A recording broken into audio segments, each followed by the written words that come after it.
आप हमें बता सकते हैं कि बहुत सारे स्टूडेंट को कन्फ्यूजन होती है कंडीशनल कंडीशनल लेटर में। जी, तो जी। कंडीशनल लेटर क्या होता है और हम लिखते हैं? अच्छा, कंडीशनल लेटर जो होता है ना, बिल्कुल उसमें यूनिवर्सिटी की तरफ से कोई भी कंडीशन लगाई जा सकती है। लेट्स लेट्स सपोज़ अगर हमारी जो टीम है, लाइक जब वो डॉक्यूमेंटेशन सबमिट करवाते हैं तो कंडीशनल लेटर आता है कि could be they are asking कि हमें आइल्स रिक्वायर्ड है या इंग्लिश प्रोफिशिएंसी टेस्ट रिक्वायर्ड है। तो ये एक कंडीशन आती है, या फाइनेंशियल जो भी वो यूनिवर्सिटी डिपेंड करता है डिफरेंट केस टू केस। तो ये कंडीशन होती है। अनकंडीशन होती है कि जिसमें कुछ नहीं होता, रिक्वायर्ड होता, और वो सिंपली जब आपके पास वो ऑफर लेटर आ जाता है, वो एक्सेप्ट कर लेती है यूनिवर्सिटी, वो आपको अनकंडीशनल लेटर ऑफर कर देती है। फिर आप रेडी हो जाती हैं एम्बेसी प्रोसेस के लिए कि अब हम इस लेटर को एम्बेसी में लेके अपना वीज़ा प्रोसेस स्टार्ट कर सकें। राइट, तो यहाँ पे मोस्टली स्टूडेंट को और पेरेंट्स को अवेयरनेस नहीं होती हम्म। Regarding financial documents. तो आप बता सकते हैं कि फाइनेंशियल डॉक्यूमेंट्स किस स्टेज पे चाहिए होते हैं और फाइनेंशियल डॉक्यूमेंट्स किसे कहते हैं? अच्छा, एक तो ये चीज़ किस स्टेज पे चाहिए होते हैं, और मिस्टेक क्या करते हैं, मिस्टेक ये करते हैं कि वो जो अकाउंट होता है वो एक नया अपनी तरफ से अकाउंट बनाने की कोशिश करते हैं। हम नया बैंक अकाउंट ओपन करें, उसमें एकदम सारे डिपॉजिट करवा दें। तो बेसिकली ये नहीं करना चाहिए। आपका जो अकाउंट है नॉर्मल, आपके पेरेंट्स का है, मम एंड डैड का है, या आपका अपना है, तो वो आपको जो पुराना अकाउंट है वही यूज़ करना चाहिए। और उसके बाद आपको लमसम अमाउंट नहीं डालनी चाहिए। अगर आप डालते हैं तो उसके लिए आपको कोई प्रूफ देना होता है कि भाई हमने ये अमाउंट कहाँ से अचानक ये आए। और ये किस स्टेज पे होता है, ये डिपेंड करता है कंट्री टू कंट्री। ठीक है, लाइक यूएस में अगर बात करें तो वो जब आपको I-20 चाहिए होता है तो आपको वो अपनी फाइनेंशियल वो जो बैंक स्टेटमेंट देनी होती है, प्रूफ देना होता है कि हमारे पास ये है, देन वो आपको इशू करते हैं। बट अगर आप दूसरे कंट्रीज में बात करें तो वो आपको जब आप वीज़ा में जाते हैं तो तब आपको वो मांग रहे होते हैं। ये अगेन डिपेंड करता है यूनिवर्सिटी पे। सिंपल वर्ड्स में वो एक डॉक्यूमेंट। बिल्कुल, बैंक स्टेटमेंट आपकी है, बिल्कुल। ठीक है। अच्छा, ऐसे स्टूडेंट भी हैं जिन्होंने लास्ट ईयर अप्लाई किया, उनका रिफ्यूजल है, तो क्या वो नेक्स्ट इनटेक के लिए एलिजिबल होते हैं अप्लाई करने के लिए? बिल्कुल होते हैं। ये डिपेंड करता है country to country again. Like अगर आप यूके में अप्लाई करते हैं तो माइट बी दे वो ये केस पे डिपेंड करता है। मैं इसको ये ऐसे देखता हूँ, ठीक है। जो हमारी एक्सपर्टीज, अगर वो किस वजह से हुआ है रिफ्यूज़, वो हमारे सामने चीज़ होनी चाहिए। फिर आप उसका आंसर बना सकते हैं, उसकी प्रोफाइल फिर वैसे बना सकते हैं। जिस तरह नॉर्मली आपने सुना होगा कि यूके जो है वो एक्सेप्ट करता है जी आपको फ़ौरन नहीं अप्लाई करना चाहिए, आपको गैप देना चाहिए। भाई किस वजह से गैप देना चाहिए, पहले तो वो अंडरस्टैंड चीज़ करनी चाहिए आपको। अगर वो आपको अंडरस्टैंड हो जाती है, वो चीज़ आपको क्लैरिटी है, तो फिर आप मुझे नहीं लगता कोई डिफ़िकल्टी होती है आपको किसी अगर नेक्स्ट सेमेस्टर में या उससे नेक्स्ट सेमेस्टर में अप्लाई करना। अगर आप हमारे पास तो चलें, हमारे पास तो काफ़ी ऑप्शंस हैं, ठीक है। हमारे पास अगर आप यूके नहीं तो आप ऑस्ट्रेलिया, न्यूज़ीलैंड, यूके, वो कनाडा आप चले जा सकते हैं। यूरोप आपके पास ओपन है। तो मुझे ये लगता है कि नहीं लगता कि अगर आप एक दफ़ा रिफ्यूज़ल हो गया तो आप बैठ जाएँ। नहीं, आपने बहुत प्रिपरेशन की है, आपको रेडी होना चाहिए। आपको देखें, वीज़ा कभी भी गारंटीड 100% नहीं होता। आपकी प्रोफाइल पे बिल्कुल आप किस तरह, आप बीइंग ए कंसल्टेंट, आप प्रोफाइल कैसे बनाते हैं, आप लोगों की क्या करते हैं, किस तरह उसको प्रेजेंट करते हैं, ये बड़ा इंपॉर्टेंट होता है। तो आपको ज़रूर ट्राई करना चाहिए। तो इस टाइम यूनिवर्सल वीजा कंसल्टेंट किन किन कंट्रीज के साथ काम कर रहे हैं? अच्छा, हमारे पास अल्हम्दुलिल्लाह, हमारे पास पहले तो ये है कि आपको एक बात बताता चलूँ, यहाँ पे हम बेस करते हैं लाहौर में, ठीक है। बट हम अपनी कंसल्टेशन जो है ऑनलाइन है हमारी, वो ऑल ओवर द पाकिस्तान में है। और जो कंट्रीज़ हम एंगेज करते हैं, हमारे पास बहुत ज़्यादा कंट्रीज़ हैं जो हमारे पास डायरेक्ट यूनिवर्सिटीज़ हैं जिनके पास हम पार्टनर्स हैं जिनके, जिसमें ऑल मेजर कंट्रीज़ हैं, यूके है, यूएसए है, कनाडा है, ऑस्ट्रेलिया, न्यूज़ीलैंड है। इस तरह यूरोप आ जाता है। यूरोप में हमारे पास काफ़ी कंट्रीज़ हैं। मैं नाम तो खैर जितने आपके मैं ले सकता हूँ, जैसे मेजर कंट्रीज़ आपको बता देता हूँ, जैसे जर्मनी है, फ्रांस है, स्पेन है, और माल्टा भी है हमारे पास। इनफैक्ट मलेशिया की भी यूनिवर्सिटी है। जो बच्चे होते हैं उनके पास इतना बजट नहीं होता, तो हमारे पास टर्की और मलेशिया की भी यूनिवर्सिटी है। डिपेंड करता है बजट पे। तो हमारे पास तो यू नेम इट, हम इंशाल्लाह उसमें बच्चे का ज़रूर एडमिशन करवा तो यहाँ पे एक और मिथ है कि इंटरनेशनल स्टूडेंट के लिए यूरोप अप्लाई करना बहुत डिफिकल्ट है, तो आप उसको डिफाइन कर सकते हैं कि यूरोप जो है वो अप्लाई करना मुश्किल है या बस ये एक मिथ है?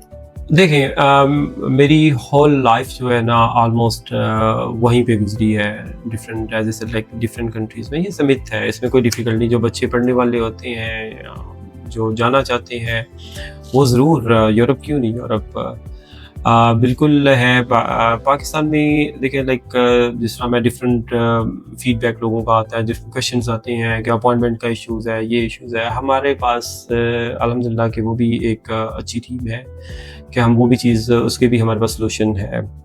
तो ये एक सिर्फ मिथ है, आप इसके बारे में बिल्कुल इग्नोर करें इसको। अगर student most welcome, they can come and we are ready to get them admission in Europe. यहाँ पे पेरेंट्स का एक और क्वेश्चन होता है इंस्टाग्राम पे, उनको कितना टाइम लगेगा अप्लाई करने में, लाइक वो कितना अर्ली अप्लाई कर लेंगे। मोस्टली ऐसा होता है कि स्टूडेंट अप्लाई करना चाहते हैं लेकिन तब तक इन डेट जो है वो गुजर चुकी होती है। तो आप क्या उनको प्रेफर करेंगे कि वो कितना अर्ली आपके पास आए अप्लाई करने के? अच्छा, ये वैसे बड़ा इंपॉर्टेंट क्वेश्चन है क्योंकि बड़े पेरेंट्स यहाँ पे आते हैं जो मैंने अभी जो देखा है, मिला भी हूँ कुछ से, उनको यही इश्यूज होते हैं कि हमें कब अप्लाई करना चाहिए। अच्छा, इसमें ऐसे है कि जो हमने स्टार्ट किया था ना, प्लानिंग बड़ी इंपॉर्टेंट होती है फॉर बोथ पेरेंट्स एंड बच्चे के लिए, जो स्टूडेंट है उसके लिए।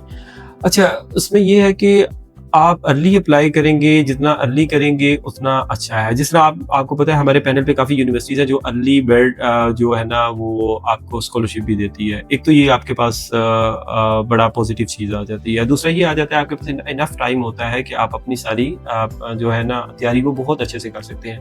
तो आई मस्ट से कि अगेन डिपेंड करता है country to country, but I must say 3 to 6 month आपको ज़रूर पहले कर लेना चाहिए चीज़ों को अप्लाई। तो पेरेंट्स की तरफ से एक और क्वेश्चन है बेसिकली कि उनको एक वो तसल्ली चाहिए होती है कि उनका स्टूडेंट अगर किसी कंट्री में बाहर जा रहा है तो वहाँ पे अकेले सर्वाइव कर सकता है या नहीं कर सकता। वेल ये हर पेरेंट्स का कंसर्न होता है कि हमारा बच्चा है, बिकॉज दे लव देम, ठीक है, ये बाहर जा रहा है तो कैसे सरवाइव करेगा, क्या करेगा। माशाल्लाह एक तो चीज़ ये मैं कहूँगा कि जो आपका मोबाइल है इस पे सारी दुनिया आपके हाथ में है, ठीक है। तो बच्चे अब इतना वो हो गए हुए, उन्हें पता है कि किस कंट्री में क्या हो रहा है, कैसा है। तो हमारे पास जितनी कंट्रीज़ मैंने नाम लिए हैं वो सारी डेवलप्ड कंट्रीज़ हैं। फर्स्ट ऑफ ऑल जो उनका माइंडसेट होता है पेरेंट्स का कि सिक्योर है, बिल्कुल सिक्योर है वो बच्चा, ठीक है। वो मतलब उनकी सिक्योरिटी पे वो कंप्रोमाइज़ नहीं करते। दूसरा, बच्चा वहाँ पे अकेला रहेगा, बिल्कुल अकेला नहीं होता वहाँ पे बच्चा। आप जब जाते हैं, देखिए आप जिस यूनिवर्सिटी में भी जा रहे हैं, आप वहाँ पे all over the world students आ रहे होते हैं, ठीक है, वो अकेले ही होते हैं। और जब ये आपस में मिलते हैं, इनकी एक बहुत अच्छी बॉन्डिंग हो चुकी होती है and they are learning from each other, और वो बड़ा इंजॉय कर रहे होते हैं। ये मेरा जो पर्सनल एक्सपीरियंस है, दे आर वेरी हैप्पी और उसको स्टडी भी बड़े अच्छे से कर रहे होते हैं। अच्छा, हमारा यहाँ पे एक और क्वेश्चन है कि क्या universal visa consultant spouse visa कर रहा है या नहीं? बिल्कुल कर रहा है स्पाउस वीज़ा। हम अच्छा, उसमें ये है कि जिस तरह यूके ने वो बंद तो नहीं किया, रिसर्च डिग्री पे किया है, इसी तरह हमारे पास डिफरेंट स्वीडन है, हमारे पास फिनलैंड है, अभी हमारे पास यूएस है, हमारे पास जहाँ पे स्पाउस सेम टाइम पे ट्रैवल कर सकते हैं। क्वेश्चन ये था आपका कि सेम टाइम पे वो ट्रैवल कर सकते हैं, ठीक है। अब अगर आप यूरोप की बात करें तो यूरोप भी स्पाउस वीज़ा करता है, बट वो कहता है कि पहले स्टूडेंट आए, आफ्टर 6 मंथ वो फिर अपने स्पाउस को, अपने पार्टनर्स को इनवाइट करे वहाँ पे। तो ये है, बट अगर किसी ने सेम टाइम ट्रैवल करना है तो बिल्कुल है कंट्रीज, जैसा मैंने आपको कहा है, फिनलैंड है, स्वीडन है, यूएस है, वो सेम टाइम ट्रैवल कर सकते हैं। तो आप इसमें से ऑडियंस को क्या रिकमेंड करते हैं कि उनको कहाँ पे apply करना चाहिए? अच्छा, डिपेंड करता है कि उन्होंने इकट्ठे ट्रैवल करना है। सम टाइम होता है ना कि किड्स हैं तो हस्बैंड या वाइफ कहती है आप चले जो, हम बाद में आपको ज्वाइन कर लेंगे। ये डिपेंड करता है उनके सर्कमस्टांसिस पे। तो अच्छा, अगर आप मेरे से पर्सनली पूछें तो मैं ये रिकमेंड करूंगा कि उनको इकट्ठे ट्रैवल करना चाहिए, because they both are partner, ठीक है, उनको अच्छे बुरे में, but again depend on their own circumstances, their own decision, हम उसको रिस्पेक्ट करते हैं। तो मेरा तो यही है कि जरूर इकट्ठे ट्रैवल करना चाहिए आपको। और ऐसे स्टूडेंट भी हैं जिनके मोस्टली क्वेश्चन होते हैं फुल फंडेड स्कॉलरशिप चाहिए, पीएचडी के लिए अप्लाई करना चाह रहे हैं, तो आप उनके बारे में क्या कहते हैं? अच्छा, फुल फंडेड जो होती है स्कॉलरशिप, देखें, because of my whole life I was there and I was studying and still I am there. तो जो फुल फंडेड स्कॉलरशिप होती है ना, it's not straight and simple. उसके लिए स्टूडेंट की जो अपनी इनपुट होती है वो बहुत इंपॉर्टेंट होती है। हम बीइंग ए कंसल्टेंट उनको गाइड ज़रूर करते हैं, उनकी हेल्प और करते हैं, बट स्टूडेंट को एक अपना प्रपोज़ल लिखना होता है। ठीक है, देखिए इनिशियली आप यहाँ पे किसी से लिखवा भी लेंगे, एग्जांपल है, आप चले भी जाते हैं, आगे कैसे सर्वाइव करेंगे? It's very difficult. तो मुझे ये मेरा जो पर्सनल आपको एक है कि स्टूडेंट को अपना प्रपोज़ल, एक अच्छा प्रपोज़ल अपनी डोमेन में, उसकी डोमेन क्या है, हाँ, हम गाइड कर सकते हैं, मतलब व्हाइल आई एम हियर तो वो मुझे मिल सकते हैं, मैं उनको प्रॉपर गाइड कर सकता हूँ कि आपको क्या-क्या चीज़ें करनी चाहिए और किस तरह फुली फंडेड स्कॉलरशिप अवेल कर सकते हैं। स्कॉलरशिप खाली यूनिवर्सिटी की नहीं होती, बहुत सारी ऑर्गेनाइजेशन होती हैं जो आपको रिसर्च स्कॉलरशिप पे कर रही होती हैं, इन टर्म्स ऑफ आपकी फुल फी पे कर रही होती हैं, प्लस वो आपको जो आपके लिविंग एक्सपेंस है वो भी पे कर रहे होते हैं। तो काफ़ी ज़्यादा अपॉर्चुनिटीज़ हैं, बट इसमें स्टूडेंट का जो रोल है वो आप ये कह लें कि 90% मैं कहूँगा स्टूडेंट का रोल होता है, इसको कैसे अवेल करते हैं। अभी जो वीडियो कंसल्टेंसी मतलब क्या सर्विस स्टूडेंट को प्रोवाइड कर रही है टिल स्टार्टिंग से ऑनवर्ड, लाइक वीजा के बाद इमिग्रेशन के अच्छा रिगार्डिंग प्रोवाइड कर रही है वो सर्विस? अच्छा, ये आपका बहुत इंपॉर्टेंट क्वेश्चन है जो मैंने यहाँ पे क्योंकि before I was working in UK, New Zealand and Australia, तो यूरोप में भी डिफरेंट में, तो यहाँ पे यही एक पर्पस था कि लोगों को गाइड प्रॉपर किया जाए। अब हमारी जो सर्विसेज है, स्टूडेंट की सर्विसेज, तो might be you can find lot of people they are offering you, but जो हमारी सर्विसेज है कि स्टूडेंट को उस डोमेन में, उस फील्ड में हमें भेजना है जहाँ पे जाके इसका future, because this is a turning point for him, कि जब आप एक स्टूडेंट यहाँ से जा रहा है तो उसने अपना फ्यूचर बनाने के लिए जा रहा है, उसकी होप, उसकी एक्सपेक्टेशन, उसने एक नई दुनिया बसानी है वहाँ पे जाके। तो उसको इस तरह गाइड किया जाए कि ना कि सिर्फ उसको एक अच्छी जॉब मिले, और बल्कि उस जॉब को, उस एजुकेशन को लीड करते हुए वो अपनी इमिग्रेशन भी ले सके। तो हमारी एक्सपर्टीज इसमें ये है, जो हमारी UVC universal visa consultant team है, जो हम लोग यहाँ पे बैठे हैं, उसको प्रॉपर गाइड करेंगे उसको कि किस तरह आप इन चीज़ों को अवेल कर सकते हैं। ग्रेट, तो आप एक क्विक चेकलिस्ट बता सकते हैं जो इनिशियल स्टेज पे स्टूडेंट को डॉक्यूमेंट्स तैयार रखने चाहिए? अच्छा, अब उसमें सबसे पहले तो बच्चे का पासपोर्ट होता है, वो उसको रेडी करना चाहिए। फिर उसके जो भी एजुकेशन डॉक्यूमेंट हैं, उसकी ट्रांसक्रिप्ट हैं, डिग्रीज हैं, वो रेडी रखनी चाहिए। फिर उसकी जो अपडेटेड सीवी है उसको वो होनी चाहिए। उसके बाद फिर उसके पास जो रिकमेंडेशन लेटर चाहिए होते हैं, जिस यूनिवर्सिटी से लास्ट उसने की होती है अपनी डिग्री कंप्लीट, वो चाहिए होती है।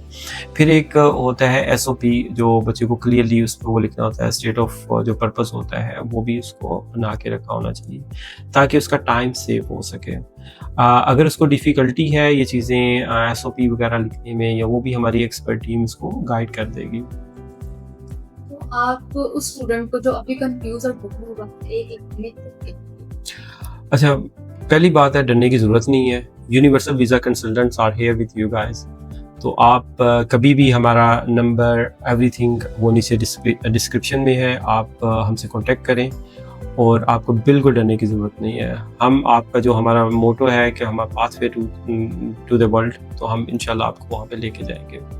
तो जो स्टूडेंट यूबीसी से राब्ता करता है वो कैसे राब्ता हमारे नंबर्स, हमारे थ्रू सोशल मीडिया, थ्रू हमारे व्हाट्सएप, हमारा नंबर, एवरीथिंग मेंशन है, तो नीचे डिस्क्रिप्शन में जाए, वहाँ से हमसे डायरेक्टली कांटेक्ट कर सकता है। Thank you so much Imran, बहुत अच्छा लगा आज आपसे बात करके। यहाँ पे बहुत सारे स्टूडेंट होंगे जिनके क्वेश्चन जो है वो क्लियर हुए होंगे, जिनको अवेयरनेस मिली होगी, पेरेंट्स के क्वेश्चन क्लियर हुए होंगे। तो थैंक यू सो मच आपके आने। Most welcome.